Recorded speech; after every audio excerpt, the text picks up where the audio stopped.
Hi, this is your boy. Welcome back to yet another episode of your boy show and teachings. As you guys already know, last week we started a series on witchcraft, youth and the society. And today, actually, I want to share my story about witchcraft. I have had an encounter with witchcraft before, and I will share my story so that people actually know these things, and actually if somebody could be helped through this, then to God be the glory. So my story today is basically going to center around my mom also. I know she will be very proud of me sharing this story, because I literally saw her struggle with witchcraft and come through the other side by the help of God. So without further ado, let's jump right into it. I am the last born in the family of 5. I have 3 brothers and 1 sister. So being the last born, my mom will basically carry me everywhere. Place yote alikuwa naenda na mimi. So nimetembea hii Kenya, nimefika Murang'a, nimefika Maseno, nimefika Loitoktok. We are in the later stages of our life, of course. After she had been born again, we used to go with her in a lot of crusades. So nimetembea hii Kenya wase, si chocha. So after our dad died, life ilikuwa a little bit difficult, tricky for our mom. Being a single mother and we are raising 5 kids is not easy. By the way, shout out to all the single moms out there who are keeping it real. Mamangu alikuwa anafanya kazi ya saluni na hivyo ndiye alitu-raise. Mimi ni mkola pesa ya saluni. So if you are out there unafanya kazi ya saluni, man, shout out. I beg you, I respect all of you, and thanks for keeping it real. So at some point, I might have been around 10, if not 10, between 8 to 10 years old. Kama kawaida, mi handbag ya mom kanichukua. So I remember very well place tulienda in somewhere called somewhere in Yugis. Somewhere in Yugis. So we went with mom, and so we basically tulienda kwa witch doctor. No cutting around the corner, guys. Tulienda kwa witch doctor, and I remember we entered into this place. Ilikuwa hizo container za gari hizi za transit, ndio walikuwa wamebadilisha ikakuwa hao. So hapo ndio tulimit na witch doctor. The place ilikuwa chafu sana, unaona, with the paraphernalia everywhere. I mean, things are dirty in there. You know. So my mom is seated there. Being a handbag, niko close na mama hapo hivyo karibu kabisa. And so this huyu jamaa anaanza process zake. Anasema unajua ni aje, I'm seeing your husband seated next to you, and he's wrapped with a lot of chains and some kind of ropes. That is what I can basically remember from that event. So we went home. And not so long after that encounter, my mom became very ill. I don't know what happened, but it was after that event, those particular set of events, mom became very ill. Akakuwa mgonjwa sana, and I particularly remember it was pneumonia. His side yake ya chest was very painful, and so remember that time most of my brothers and sisters are not around. I'm the only person living with mom, na hakuna simu. So there's no way you can reach other people and tell them, hey, my mom is literally dying here. So mom is very sick. Niko na yeye watu wawili kwa nyumba. A 10-year-old cannot do much, you know. Hatuwezi fanya vitu mingi sana. So mom is there. She's literally dying. I'm seeing her literally dying on the bed. She can't move, she can't do nothing. I'm there with her. God actually came to our rescue, because the very same week kulikuwa na crusade moja big sana in the area code. So I don't know. Mom gathered the very last strength zote alikuwa nazo.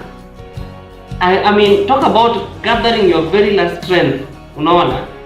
And I'm there with her trying to support her, a 10-year-old, man. Unaweza imagine. But I can only do so much, you know.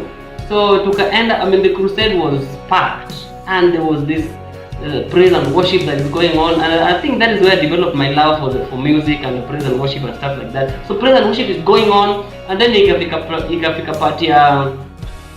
party sasa the pastor kuja kwa podium sasa ku address the crowd, unaona. So my mom is there. We are new to the congregation. We don't know what to do. But what I wanted is for my mom to get well, you know. Being a 10-year-old and you're the last born, you know that bond you have with your mom.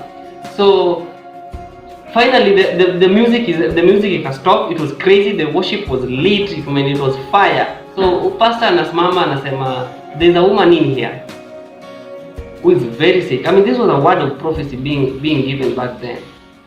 So this woman is very sick. In fact, Ali mentioned to the exact thing. Akasema, mama akona uchungu sana kwa kifua. And my mom just raised her hand. I held her with the very last strength. Alikuwa nazo tukampeleka mbele. Mom aliombewa. And that is the very same day.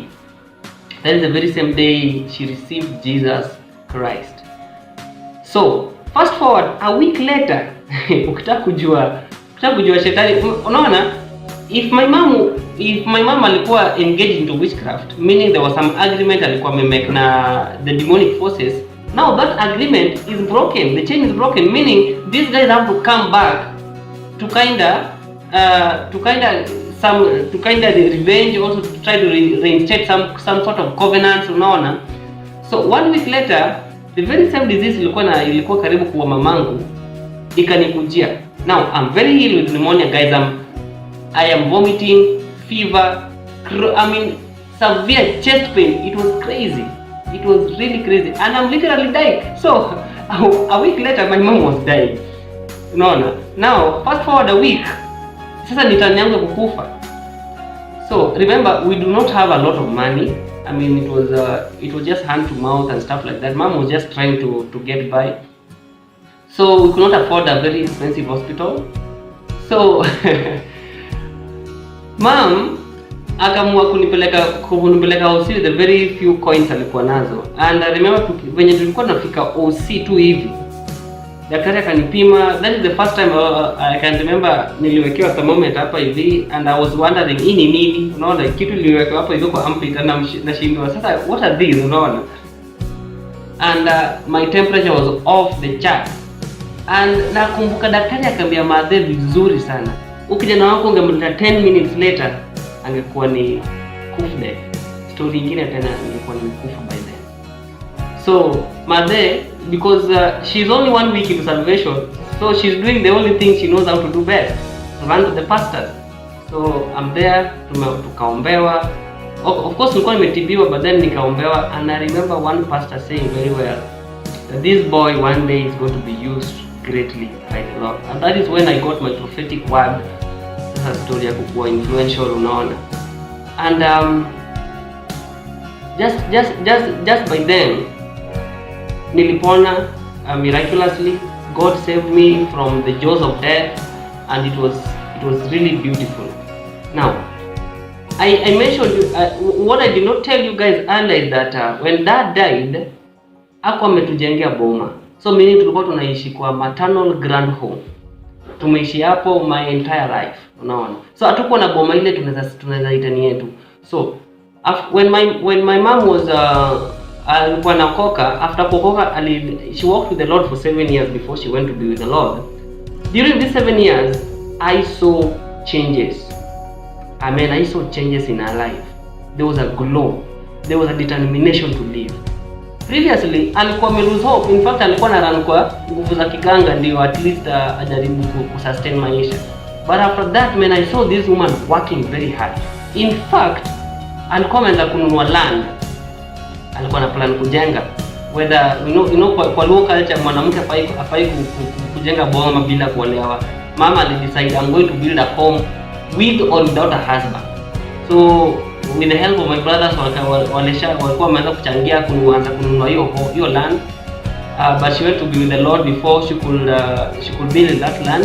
As we are talking today, that is the land that we as brothers, we came together tukajenga boma hapo hivyo, boma moja fiti sana. and it is crazy. It is just the Lord's doing in a very big way. So mom, for the 7 years alitembea na Mungu, she flourished. I mean, this woman was hot in the kingdom of God, man. I tell you. You know the way they say train a child in the way they should go, and when they are old they will not depart from it. Mimi nilipelekwa church na nilivurutwa, nilishikwa mkono. Hata leo ni decide tu mimi sitaki story za Mungu, but the foundation yenye mama aliniwekea hapo hivyo ilikuwa ni foundation moja fiti sana. Haya, story ya my maternal grandmother pia kulikuwa na visanga. There was a witchcraft that was being brewed there. Ilikuwa na witchcraft was being brewed like busa. So those 7 years, I remember mom used to pray with. There was one of my uncles. He's still alive, Uncle Isaiah. Big up manze. Uncle Isaiah and together with my mom walikuwa na omba sa to a point unasikia masauti za vitu strange zikikimbia zikitoka. And I tell you, hiyo boma, most of my uncles walikuwa tu ni walevi. Effects of witchcraft, guys.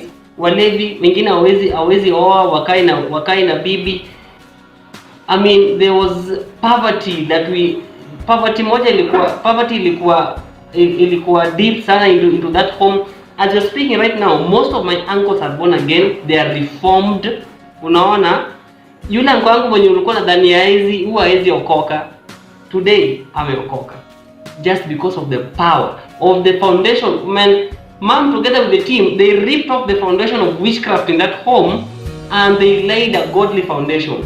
And moving forward, there has been changes. Things are happening. Even in my in my own family, we are better off right now than we were when my mom was still working in witchcraft. I mean, things vitu zilikuwa zimefunguka. There's a brother of mine. His name is Eric. I mean, Eric was a drunkard. I mean, this guy was a drunkard. And I remember we used to pray with mom. Tukaweka magoti chini. And before mom passed on, Eric came to a point of salvation. Eric was saved as a result of prayers. And right now, man, that guy is doing big. That guy is a pastor right now. And it is crazy what the Lord is doing in my family right now. So, me, I've seen witchcraft with my own eyes. And I've seen what it can do. But I've also seen the power of deliverance of God. God working in amazing ways. So guys, you might feel free to drop your comments. I mean, in the comment section, share your story also with us, and I know it's going to be one great story. Witchcraft is real, and it is ripping families apart, and we are not going to sit back and relax. We as the church today need to talk about witchcraft because it is killing people. So moving forward, we want to go deep. We shall be discussing a lot of stuff. We shall be discussing altars. We shall be discussing covenants. We shall be discussing paraphernalia and a lot of stuff a lot of the things that are going on. So guys, I hope this story was helpful to some of you guys, if not everybody. That has been my story. That has been the story of my mom, and I know God is going to bless all of us. Shalom, shalom, shalom.